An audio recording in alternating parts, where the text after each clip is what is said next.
I want to explore what truly living an awakened life means and what it is. Awakened living for me is waking up from the illusion of separation, the illusion that I am my thoughts, the illusion that my past needs to dictate the present, the illusion that there's something fundamentally wrong with me and I must seek something outside of myself to feel whole again. That's the simplest definition of addiction. I don't feel whole and perfect. I feel damaged or broken in some way, and I look to someone or something outside of myself to bring me to a state of wholeness. So awakened living is actually profoundly simple. It's waking up from the illusion of separation, fear, scarcity, my past, my beliefs, and waking up to a greater reality.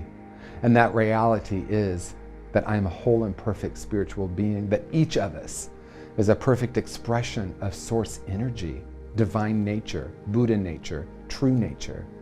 We have so many words to describe this. Awakened living, quite simply, is recognizing that we are whole in every way. We all have unique skills and talents. And when we know who and what we really are, that we're here to vibrate love frequency, we can use our specific skills and talents to bring that into the world. I recently facilitated a workshop where I invited participants to go into the silence and reflect on one of the most or the most transformational experiences of their life. An experience that helped them to understand the nature of reality, to get in touch with what was that life-changing moment. And then as we shared, each of us, what came up as our life-changing moment, I simply asked the question, what if bringing that experience into the world is your purpose? So for me, I had a profound spiritual experience in 2006 in Varanasi, India. I had an experience where for a period of time, a couple of hours, it was as if my ego had been removed and I understood that we were all one. I felt into the greater reality of who and what I am. I recognized that I didn't need the world to change. I didn't need anyone or anything to bring anything to me, that I was already a whole and perfect spiritual being. That became my life's work, to assist the world in knowing that, to hold a space for each of us to recognize our true nature. Is happiness a choice? Is peace a choice? In conscious recovery, we recognize that the answer is yes. We can choose happiness. We can choose peace in the midst of anything happening. I think it's important first to define what I mean by happiness and peace. Many of us have been taught that happiness is being happy all the time. Or maybe it's an experience, an emotion, elation, joy. Peace, we might be taught, is the absence of conflict or the absence of war. I would like to explore deeper definitions of happiness and peace. What if happiness is really about contentment?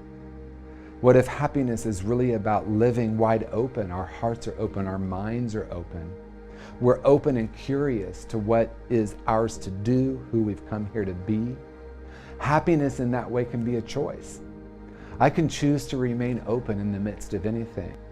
As I said before, many of us believe that peace is the absence of war or the absence of conflict.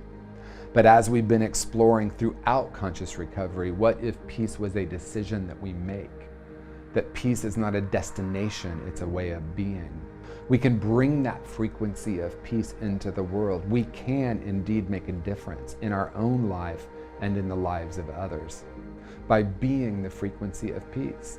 In other words, we don't need war and conflict to go away in order to be at peace. We no longer look to the world to be a certain way in order for us to be okay. We recognize that no matter what, today I choose peace. I no longer need to be at war with myself or the world. Life is too short to take any more time being at war with ourselves and the world. What does it create when I recognize that peace begins with me and I'm here to radiate that peace into the world.